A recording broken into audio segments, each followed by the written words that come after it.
Vous vous réveillez un beau matin de printemps, le soleil brille, mais une fine couche de givre blanc recouvre votre jardin. C'est la panique.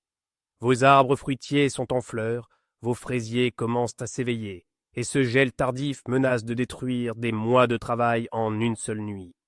Bonjour à tous et bienvenue. Aujourd'hui, nous allons parler d'une urgence absolue pour tout jardinier. L'attention au primrosky ou en bon français la menace mortelle des gels printaniers. Mais ne vous inquiétez pas, je vous promets que vous allez découvrir une vérité surprenante. Le secret pour sauver vos cultures ne réside pas seulement dans les voiles d'hivernage, mais dans ce que vous leur donnez à manger. Oui, vous avez bien entendu. Une fertilisation ciblée peut littéralement agir comme un antigel naturel pour vos arbres fruitiers, vos fraises, vos myrtilles, vos ail et vos oignons. Restez bien avec moi jusqu'à la fin, car je vais vous révéler une astuce qui contredit tout ce que l'on vous a toujours dit sur l'apport d'engrais au printemps.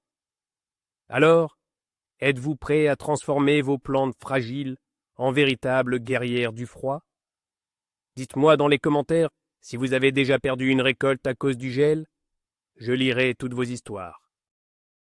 Pour bien comprendre pourquoi nous devons agir, il faut faire un petit retour en arrière et comprendre comment la nature fonctionne. À la fin de l'hiver, dès que les températures radoucissent, la sève de vos plantes commence à remonter depuis les racines vers les branches. C'est le réveil végétatif, les bourgeons gonflent, les premières feuilles pointent le bout de leur nez et les fleurs, d'un si délicates, s'ouvrent. C'est magnifique, mais c'est aussi le moment de vulnérabilité maximale. Contrairement à l'hiver où la plante est en dormance et protégée, au printemps, ses tissus sont gorgés d'eau. Et c'est là que réside le danger dramatique. Si une nuit glaciale survient, cette eau gèle à l'intérieur même des cellules végétales. Historiquement, les agriculteurs ont toujours redouté les fameux saints de glace au mois de mai. Pour combattre cela, on pense souvent qu'il suffit de couvrir les plantes. C'est utile, bien sûr. Mais la véritable clé de la résistance au stress thermique se trouve sous la terre, dans la nutrition. Une plante carencée gèlera à moins 1 degré, tandis qu'une plante parfaitement nourrie pourra parfois résister à moins 4 ou moins 5 degrés sans le moindre dégât. C'est ce concept de nutrition protectrice que nous allons explorer en détail maintenant. Alors, commençons par la base de tout ce processus vital. Quel est le lien réel et scientifique entre la nourriture que vous donnez à vos plantes et leur capacité étonnante à survivre à une nuit glaciale?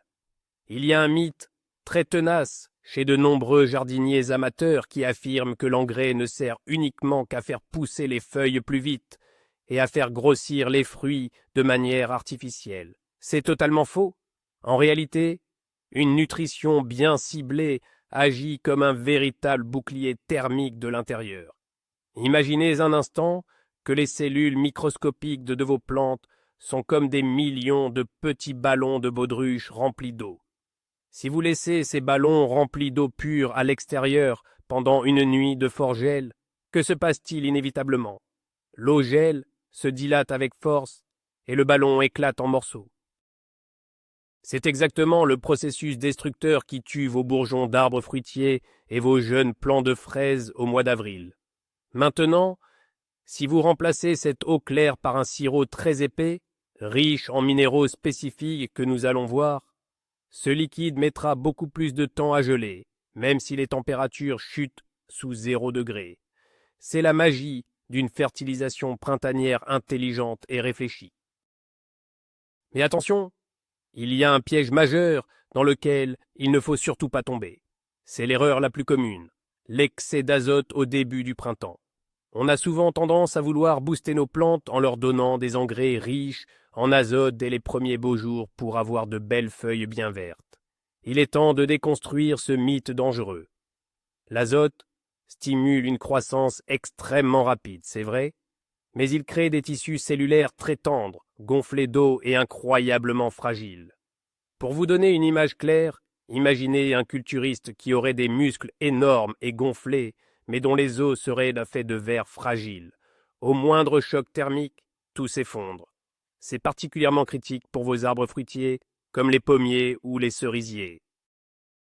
Si vous les gavez d'azote avant que le risque de gel ne soit totalement écarté, vous les poussez à produire des pousses tellement gorgées d'eau qu'elles cuiront littéralement sous l'effet du froid nocturne. Le feuillage deviendra noir et tombant au petit matin. La règle d'or est donc de limiter strictement les apports d'azote tant que les nuits restent menaçantes. Gardez cet engrais de croissance pour la fin du printemps. Alors, si l'azote est l'ennemi en période de gel, quel est notre meilleur allié? La réponse est claire, c'est le potassium. Le potassium est sans conteste le minéral roi pour préparer vos cultures aux baisses brutales de température. Son rôle est fascinant à observer à l'échelle cellulaire. Il agit directement sur la régulation de l'eau dans la plante et augmente considérablement la concentration en sucre dans la sève.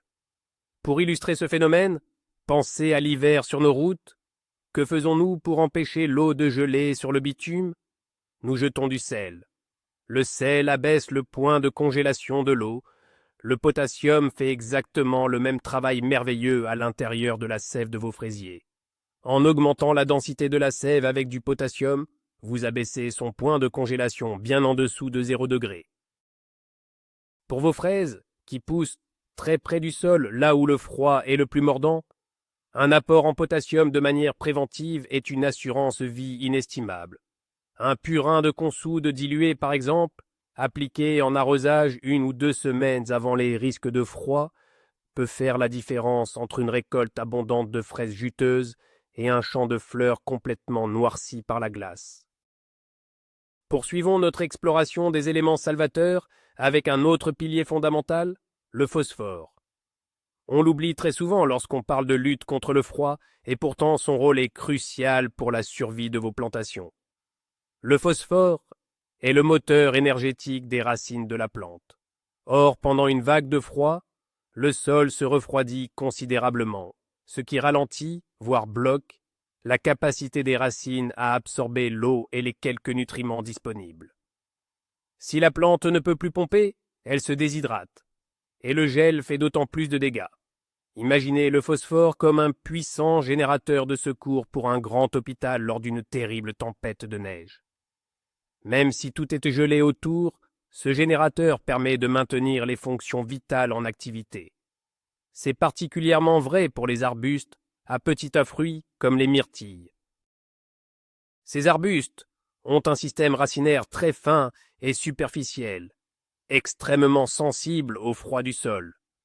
Un apport doux en phosphore organique au début du printemps garantit que ce réseau racinaire conserve assez d'énergie pour continuer à alimenter les bourgeons floraux, même lorsque le thermomètre frôle la zone de danger extrême. Il est temps de parler du calcium, le grand bâtisseur oublié de nos jardins. Beaucoup de gens pensent que le calcium n'est bon que pour éviter la pourriture apicale des tomates en plein été. C'est une erreur de limiter son potentiel.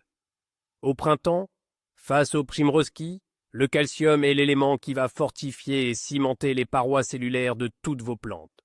Si nous reprenons notre comparaison précédente avec les petits ballons d'eau, le calcium va transformer la fine pellicule de plastique fragile de ces ballons en une paroi de cuir épaisse et extrêmement robuste.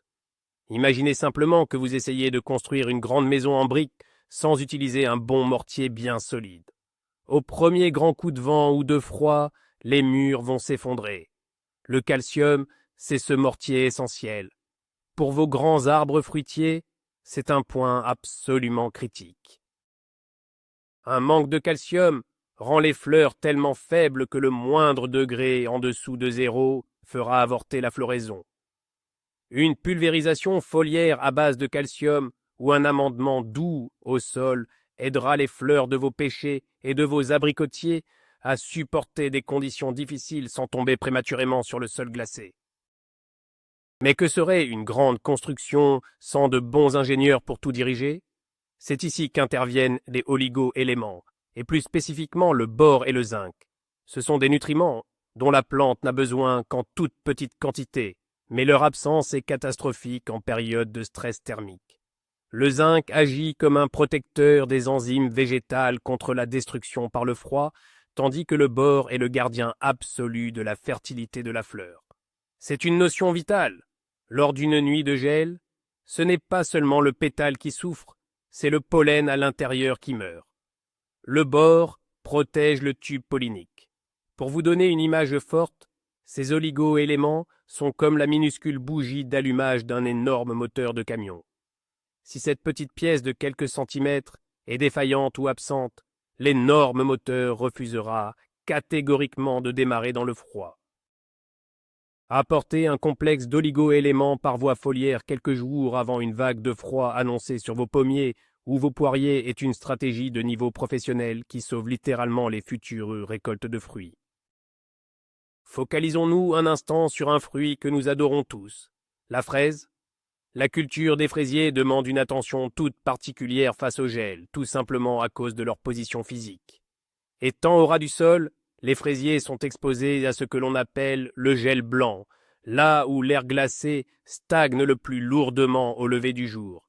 Si vous écoutez la météo et qu'un gel est annoncé pour la nuit suivante, vous avez une fenêtre d'action très courte. L'une des meilleures stratégies d'urgence est la fertilisation foliaire. Les feuilles des fraisiers sont capables d'absorber des nutriments liquides en quelques heures seulement. En pulvérisant un mélange riche en potassium et en acides aminés sur le feuillage la veille au soir, vous leur mettez littéralement une couverture chauffante nutritionnelle de l'intérieur. Imaginez que vous donnez à vos fraisiers une tasse de bouillon chaud et réconfortant juste avant de les laisser affronter la tempête de neige. Cette assimilation ultra rapide permet de charger les tissus en éléments protecteurs juste à temps, un peu comme un bouclier d'énergie que l'on activerait à la dernière minute avant l'impact du froid. Et que se passe-t-il si, malgré tous vos efforts préalables, vos fraisiers ont quand même pris un sérieux coup de froid? Ne perdez pas espoir tout de suite. La fertilisation de récupération est tout aussi cruciale que la fertilisation préventive. Le lendemain d'une forte gelée, vos plantes sont en état de choc profond. Leurs cellules sont meurtries, elles ont dépensé une énergie folle pour survivre. C'est ici qu'il faut agir avec la plus grande délicatesse. Vous devez utiliser ce que l'on appelle des biostimulants, et en particulier des acides aminés libres. Les acides aminés sont les briques de base des protéines. En les fournissant directement à la plante, vous lui épargnez le travail colossal de devoir les fabriquer elle-même alors qu'elle est épuisée. L'image parfaite pour comprendre cela, c'est celle de la convalescence humaine. Si un ami sort d'une grave maladie et se sent faible, vous n'allez pas l'obliger à préparer un repas compliqué en cuisine. Vous allez lui servir une soupe nutritive, déjà prête à être digérée, pour qu'il reprenne des forces immédiatement. Un arrosage très doux avec des acides aminés aidera les fraisiers à régénérer leurs tissus endommagés par la morsure du froid. Parlons maintenant des myrtilles, ces petits joyaux bleus si délicieux, mais qui possèdent des exigences très particulières. Le grand défi avec la culture des myrtilles, c'est qu'elles exigent impérativement un sol très acide, avec un pH bas. Ce détail change absolument toute la donne lorsqu'il fait très froid. Dans un sol acide et froid, la disponibilité des nutriments est drastiquement réduite, même s'ils sont physiquement présents dans la terre. Les racines de la myrtille peinent terriblement à se nourrir. C'est exactement comme si vous essayiez de boire un milkshake extrêmement épais et glacé en utilisant une paille toute fine. C'est un effort épuisant. Pour aider les myrtilles, avant les primrosquis, il ne suffit pas de jeter de l'engrais. Il faut s'assurer que cet engrais est formulé pour les plantes de terre de bruyère, afin de ne pas perturber ce fameux pH. L'utilisation d'un paillage organique épais à base d'écorce de pin va non seulement protéger les racines superficielles du froid mordant, mais va aussi se décomposer très lentement, libérant de très petites doses d'éléments nutritifs sous une forme que les racines engourdies pourront tout de même assimiler doucement.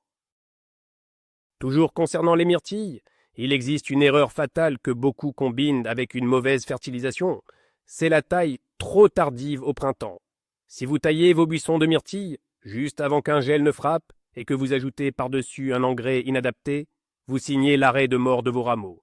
Chaque coupe est une plaie ouverte par laquelle le froid va s'engouffrer, et la plante va dépenser son énergie nutritive pour cicatriser plutôt que pour se protéger de la température.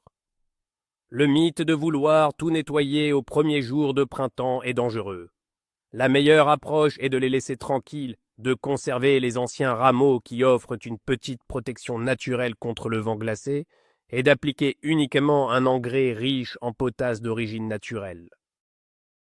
Pour vous faire une idée, tailler et forcer la croissance d'une myrtille juste avant une vague de froid, c'est exactement comme décider de retirer votre gros manteau d'hiver et de sortir en t-shirt alors qu'une violente tempête de neige est sur le point de commencer. La patience et la modération sont les clés de la réussite. Remontons maintenant le regard vers nos grands arbres fruitiers, tels que les pommiers, les poiriers et les pruniers. Le spectacle tragique de pétales de fleurs roussis par le gel est dévastateur pour le moral. Pour protéger ces structures aériennes immenses, la nutrition du sol n'est parfois pas assez rapide. Il faut une action directe sur la canopée. C'est là que l'utilisation d'extraits d'algues marines liquides prend tout son sens. Ces extraits sont naturellement bourrés de minéraux, de vitamines et d'hormones de croissance végétale naturelle qui renforcent considérablement la tolérance au stress. En pulvérisant soigneusement les branches et les bourgeons floraux avec une solution d'algues marines 48 heures avant le gel, vous créez un miracle microscopique. Imaginez que vous êtes en train d'enfiler une combinaison de plongée thermorégulatrice, parfaitement ajustée et invisible, sur chaque petit pétale délicat de votre arbre. Cette pellicule va geler à l'extérieur, formant une fine carapace de glace, mais va maintenir la chaleur vitale à l'intérieur du bouton floral, sauvant ainsi le futur fruit d'une destruction totale. Mais l'arbre fruitier est un grand tout, et il faut aussi penser à ce qui se passe tout en bas, au niveau du tronc et des racines profondes. Il y a une technique incroyable qui combine gestion de l'eau et apport nutritif. La veille d'un gel sévère prévu, il est vivement conseillé d'arroser abondamment le pied de vos arbres avec une eau dans laquelle vous aurez dilué un fertilisant très léger et équilibré. Pourquoi faire cela alors qu'il va faire froid ? Parce qu'un sol humide retient énormément plus de chaleur qu'un sol sec. L'eau agit comme une masse thermique protectrice. Durant la nuit, cette eau va très lentement relâcher sa chaleur vers le haut, créant un microclimat légèrement moins rude autour du tronc. Imaginez le système de chauffage au sol d'une maison moderne. Le sol emmagasine la chaleur et la restitue doucement dans la pièce. De plus, l'engrais très dilué va s'assurer que les racines disposent d'un petit flux continu d'énergie pour affronter la nuit. Un sol sec et pauvre, en revanche, laissera le gel descendre profondément et geler les radicelles les plus fragiles, compromettant gravement la santé future de l'arbre tout entier. Changeons de catégorie pour nous intéresser maintenant à une culture souterraine passionnante, l'ail. L'ail est généralement planté à l'automne. Il passe tout l'hiver sous terre et il commence à sortir ses belles tiges vertes au début du printemps. C'est ce qui crée le grand mythe de l'ail invincible. Beaucoup pensent que, comme il a supporté la neige hivernale, il ne craint absolument plus rien au printemps. C'est une erreur de jugement. En hiver, la gousse était en dormance. Au printemps, la jeune tige verte est pleine d'eau et de nouvelles sèves.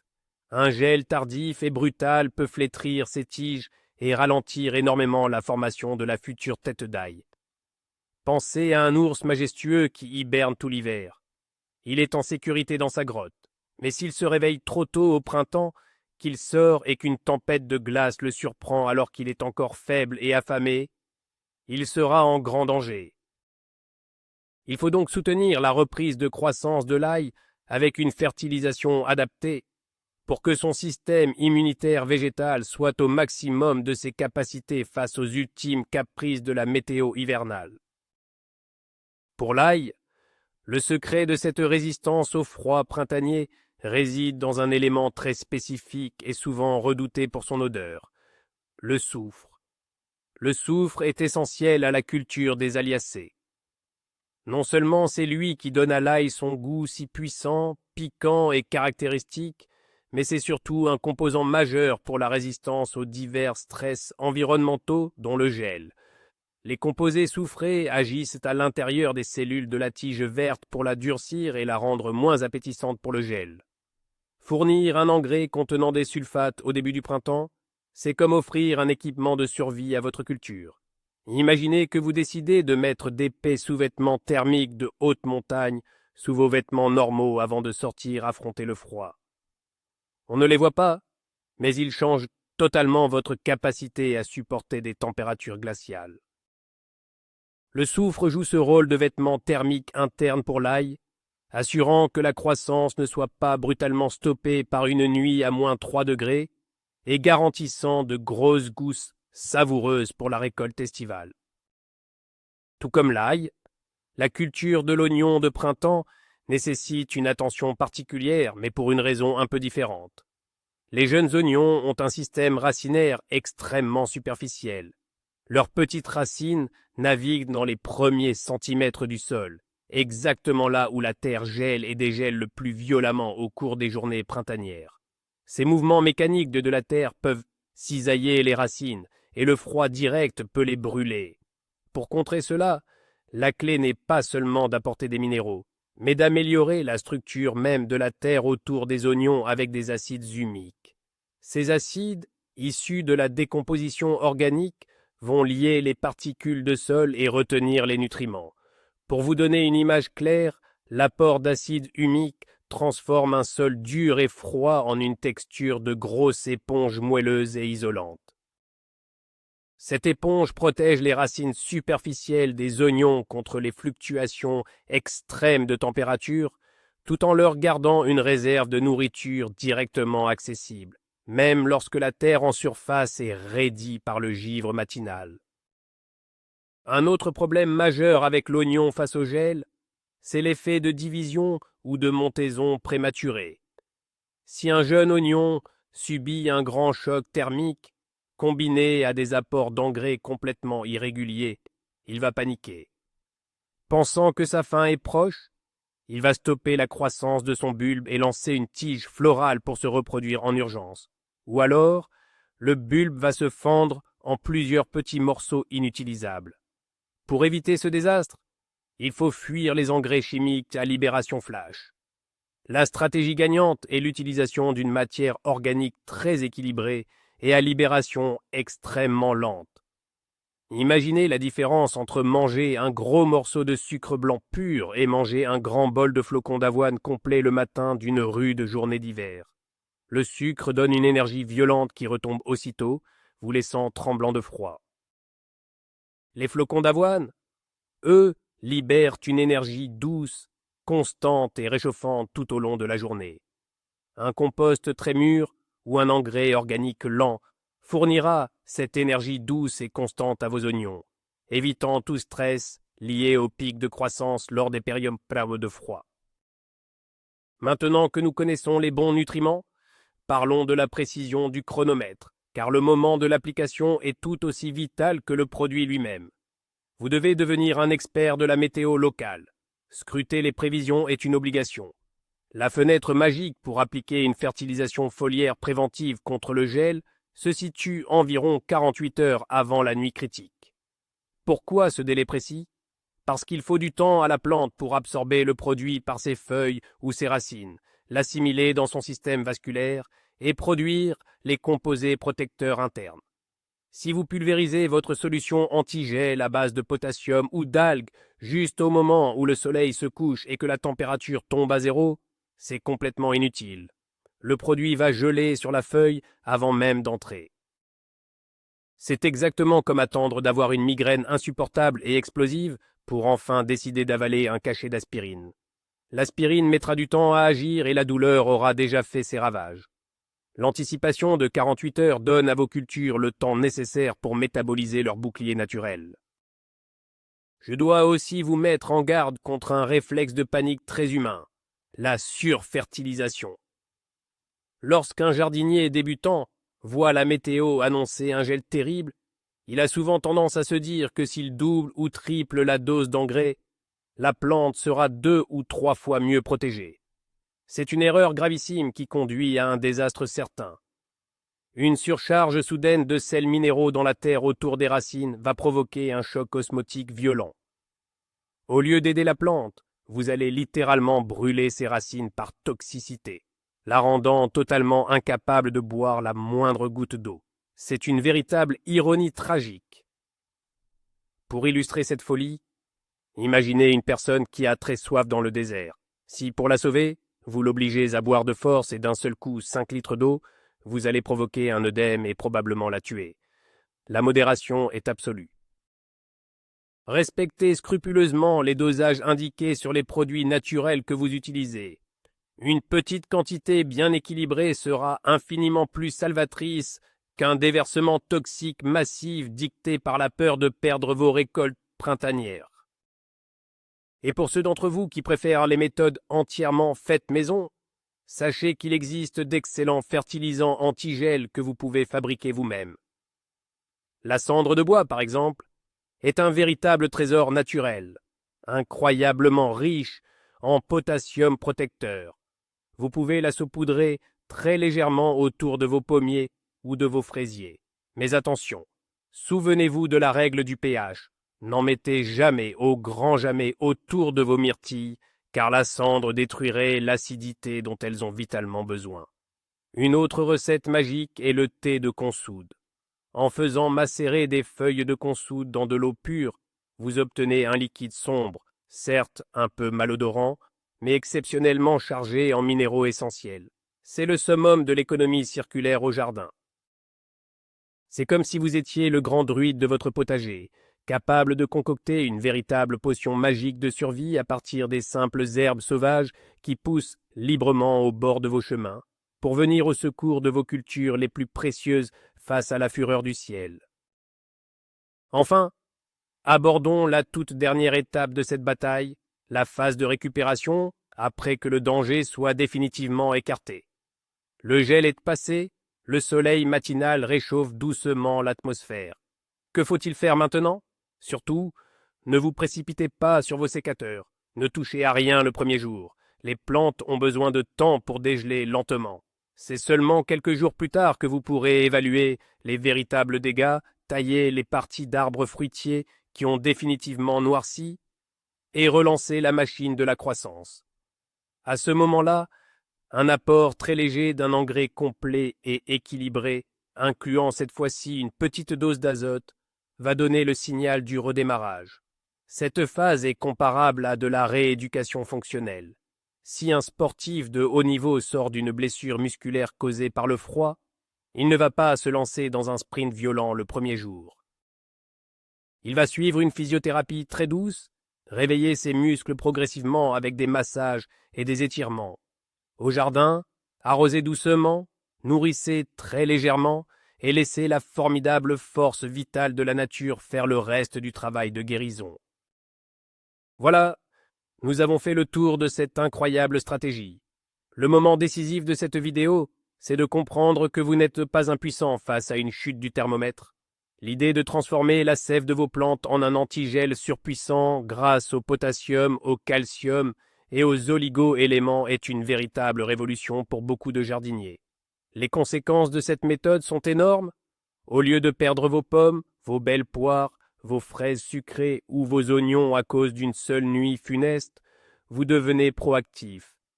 Vous agissez de l'intérieur de la plante. En résumé, fuyez l'azote précoce, chargez vos plantes en potassium et en phosphore, soyez attentif à vos myrtilles et préparez votre ail et vos oignons avec soin. Je vous remercie infiniment d'avoir suivi cette vidéo jusqu'au bout. Votre passion pour le jardinage est une belle aventure. N'oubliez surtout pas de vous abonner à la chaîne pour ne rater aucun de nos futurs conseils. Mettez un gros pouce bleu si vous avez appris quelque chose de nouveau aujourd'hui. Et avant de partir, répondez à cette question dans les commentaires. Quelle a été votre pire expérience avec le gel printanier dans votre jardin? Et quelle plante avez-vous miraculeusement réussi à sauver? J'ai hâte de vous lire.